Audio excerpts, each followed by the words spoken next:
that's not it for us. Hello, we're Tanya and Anne, and we want to bring you Purple Coach Conversation. Our uniqueness is that we are both mothers, coaches, entrepreneurs. However, we have different life experiences because of the color of our skins. And it's through our similarities and common passions that we bring you this platform to talk about difference. And today is part 2 of how to have conversations as parents. You can watch the first video on our link on our website, and we talk about Anne's daughter towards the end, and that's where we would like to start. So Anne, I wanted to start the first question. If we could go back to that moment when your daughter came home and you discussed about skin color, and she was struggling to see her blackness, and she would see herself and describe herself as orange, and so would you would also be orange. And I wanted to understand a little bit more how you felt about it, and what kind of conversation you had with her following that. Sure. So following on from last week, I mentioned that my daughter has been doing a lot of work around Black History Month in school and talking about Black people in history that made a difference, and they're calling them Black heroes, which I absolutely love, by the way. And so she came home and she was asking, by the way, this conversation about skin color with her, she's 6, it's happened several times.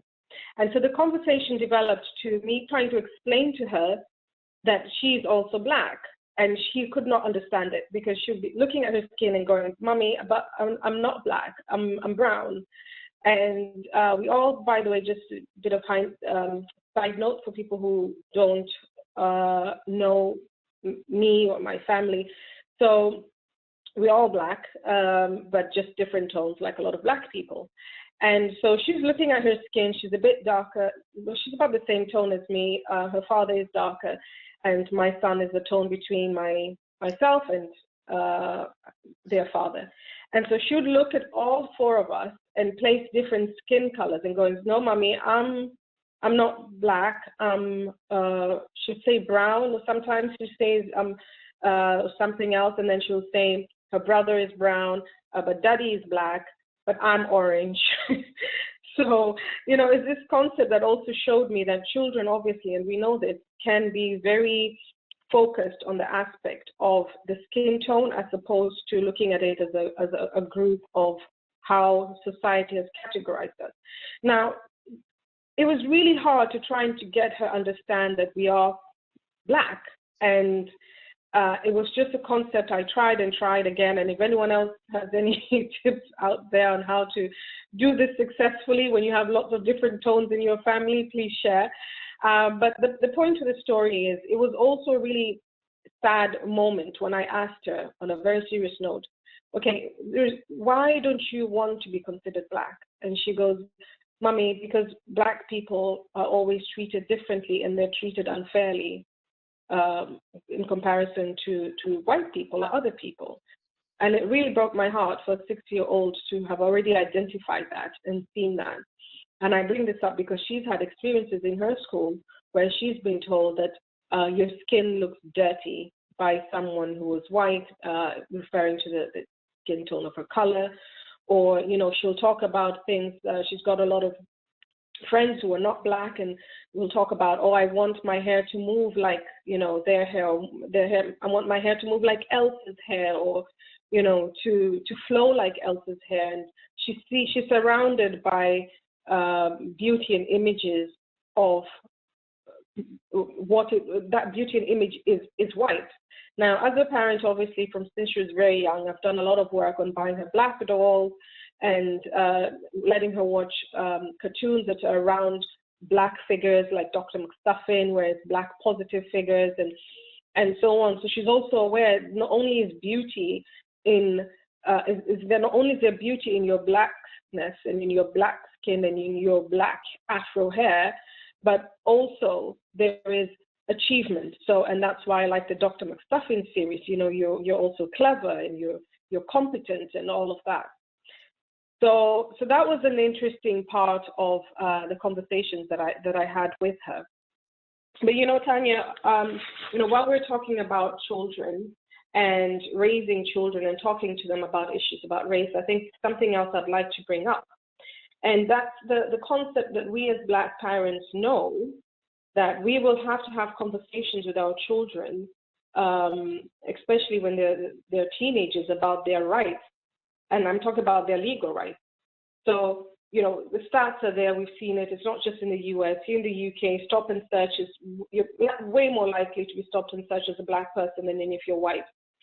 So, I've had experiences as well where I've been out with friends where 5 of us, one of them was white, the rest of us were Black.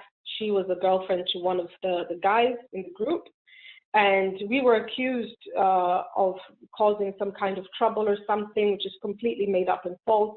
But here's the interesting thing, Tanya. We're 5 of us walking down the street. The police surround us, push us all against a fence, and accuse us of something that we haven't done. But here's the interesting bit. The girl's hand is grabbed away from her boyfriend. She's put separately away from us to secure her and keep her safe. She has a police officer standing guarding her from us, who she's with, and it is so obvious. So if we as a group were causing problems, but the only person in that group that is being rescued and secured from us and being asked, is she okay? Are you all right? Are you safe? And the rest of us are being accused of something we haven't done, being threatened to be arrested. And again, this is an example of why, if we did not know our rights, we would have ended up in a jail cell that evening for something we had not done.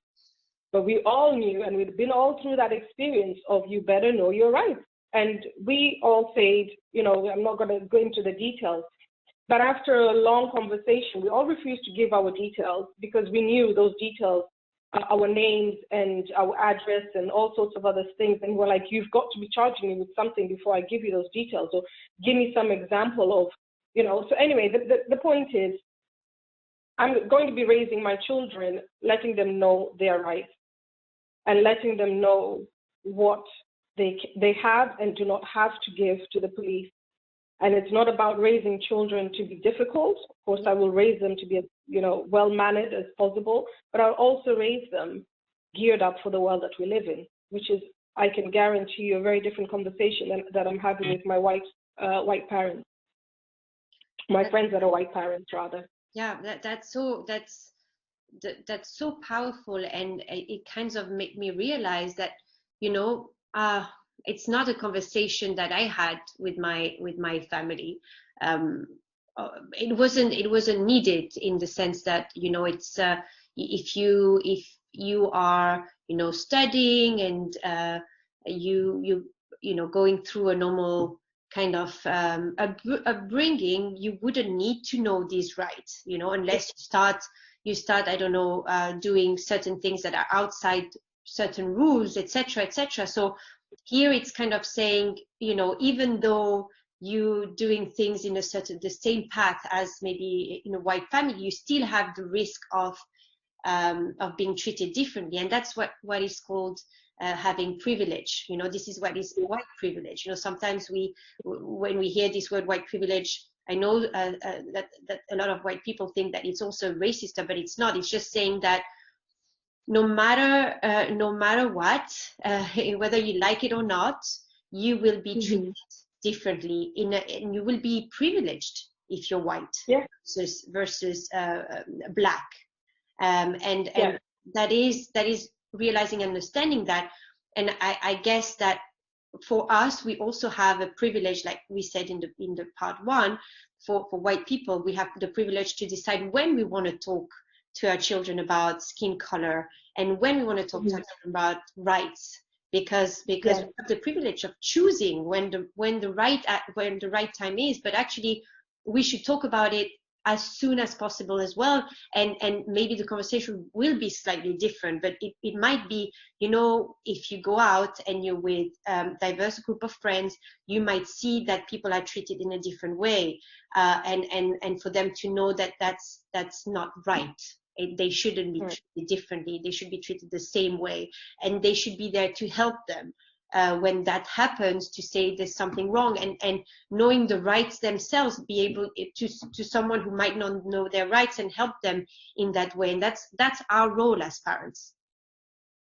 Exactly. And I think that's a really good point you have there, Tanya, as well, about teaching your children, whether they're white or black. So with Black people, we have to do it because things can go very wrong for you. Now, I know there are people out there going, oh, I've never had to teach my child about their rights and we're Black. And I congratulate that your children have never gone through that. But I guarantee you there's a lot of Black families that are going through issues of stop and search or just general harassment. I mean, I have been accused of stealing stuff after I pay for them. And there's CCTV showing that I have paid for it. You know, and it's this kind of thing where when I talk about knowing your rights and how to behave and keeping calm, that will actually save you from the situation escalating to something that it should not have to escalate to. It should not have to happen in the first place, but also just teaching them to de-escalate a situation. You know, it's sad, and I really hope that my kids grow up in a better world, and that's why we're having these conversations. But it is the reality that we live in right now. And I think, you know, when we talk about having conversations with our children, you know, I hear this concept of people saying, I don't want to talk to my children about race, you know, they were colorblind, and I want to raise them to be colorblind and not see race and not see color. Now, you know, firstly, I think it's important to say, obviously, race, and teaching them as well, that race is a constructed concept. You know, it's constructed by people to justify discriminating a group of people because they're therefore less superior or less worth than you are. And that's how race came about, completely constructed concept by human beings.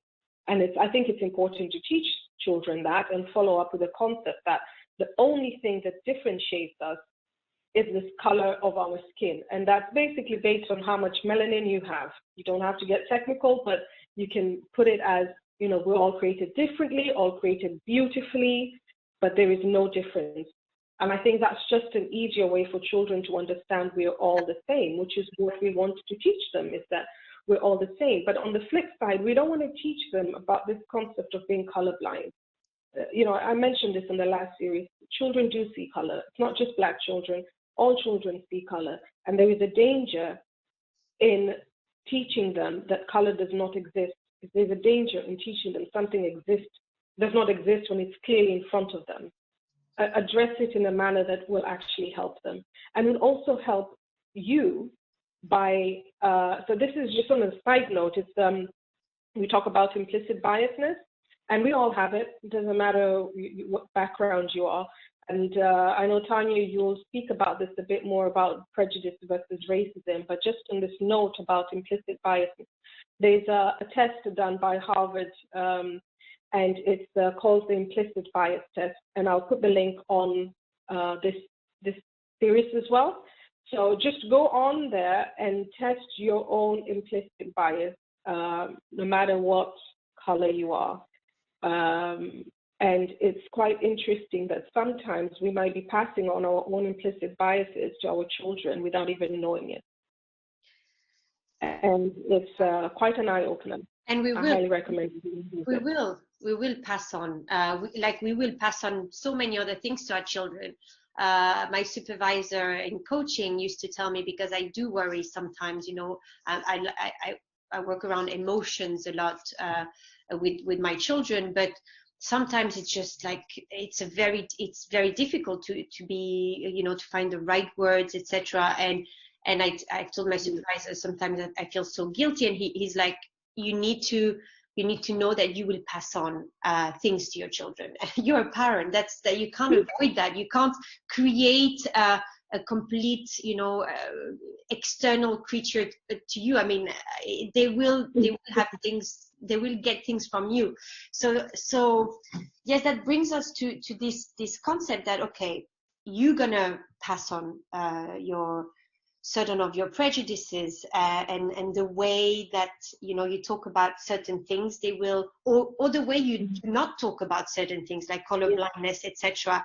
This will be picked up by your children because they're very smart. So when you shush them, when they say the wrong thing, then they will know that this is not something that they should be talking about with you and maybe with the world, because that's the example they're getting. So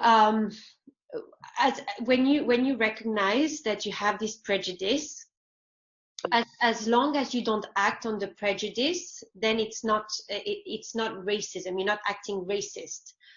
So you still have a chance to catch on that prejudice and give it another meaning and changing it, right? So that's where change happens, especially with our clients. We also have prejudices when we have clients that we see for the first time. We might have the wrong idea, but we need to catch this prejudice and try to see, you know, differently. And that's where our role is very, very important. Like, for instance, we do catch our children when they behave the wrong way, when they hit or they shout at the restaurants. We kind of tell them off, right? We do tell them off. So and we are taught to kind of try and act on the emotion before it's too late, before they start hitting or before they start shouting, etc. And here it's the same thing. Before it's too late, before there's the action, you know, work on the prejudice. And so it has to start with you as a parent, and then with the children. And you know, you might not get it right the first time, and none of us are perfect.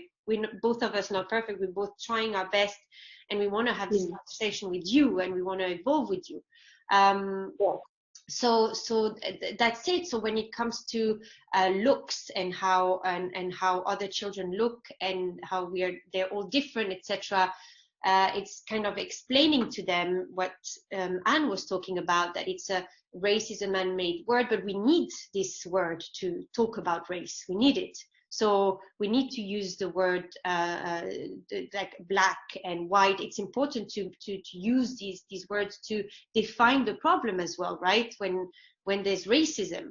But yes, if you want to get more statistics, there's this great book, Diversify, from Joan Sarpong, and we'll put the link on the show notes as well. And she's done a lot of research on that. And yes, it's our DNA. Inside, we're the same. It's outside that we don't look the same, right? So it's very much this concept that we need to teach our children, have the conversation with our children.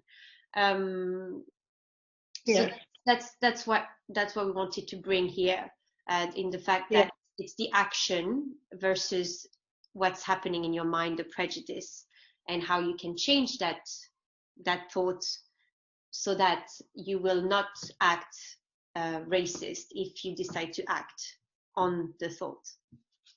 Yeah, and I just also want to kind of bring to mind, you know, I've had quite a bit of resistance, to be very honest, when we started talking, when we started doing this Purple Coach conversations, and I speak to some parents, and both white and black and Asian and, you know, different races have said, I'm not sure if I'm really comfortable speaking about race to my kids. You know, they're quite young, and these perhaps with smaller children. I want them to believe that we're all the same. And so I know I'm going back a bit on the whole concept of being colorblind. But here's the thing. I think, and I completely appreciate where they're coming from, but I have to tell them, I think you're really doing your child a disfavor. And I know it's not like for like, but you imagine your child asks you, why is that person or you're looking at children with developmental orders, and why is that child behaving like this or like that, or whether it's a child with whatever developmental disorders that they have, but the child notices that there's something different about that child comparison to them based on how they're behaving. Now, as a parent, I would like to think most people would take the normal stance of going is because the child is X, Y, and Z. That just means they're a bit more special in their way, etc. You know, and explain it in a manner that still makes that child as valuable and as beautiful as your child. But the thing is, you are acknowledging that your child has seen a difference in this child in comparison to them. And I like to think of the color of the skin in that sense when your children ask you the question. So it's not about ignoring that, no, we're all just the same. No, answer the question by acknowledging that there is a difference. That's all. And there is a difference, but we're all still the same. We're all still beautiful, and we're all still, equal. And I guess that's the thing, really, is we're still all equal in every way. And it's much easier to talk about these differences when there are more different looking people around you. So when parents purposely seek for diversity in the people that they meet and just chat with, etc. So for us as coaches, having the intention of having more diverse clients. I'm not talking about just a tick the box exercise, but being mindful of it. It won't happen overnight, but just being mindful that that's what you want your child not to see someone who looks different for the first time and feel the difference straight away. But even if you live in a place where there's no diversity, there's no more excuses now with social media and internet and books and movies, etc. And being mindful of that, and then you can have the conversation this way, and it's a great way to have the conversation with them. I think that's a really fantastic point, Tanya, about there's no excuse for not introducing your children to diversity in this day and age. We're not trying to say make it fake and seek out your token black or white or Asian friend. No. But with the internet, as you're saying, you mentioned the books, the programs and everything, actively introduce diversity to your children's life through various means. And there's lots of ways to be able to do that in this day and age. Even join the clubs, join cooking clubs, learn how to cook some Asian food, or learn how to cook, Jamaican food or something, which is more likely to expose you to a diverse group of people as well. But if you feel that you're in a society that is not particularly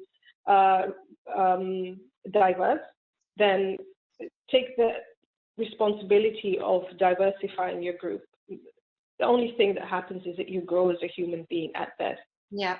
And otherwise, you just meet amazing other people as well to add into your circle of friends and extended family.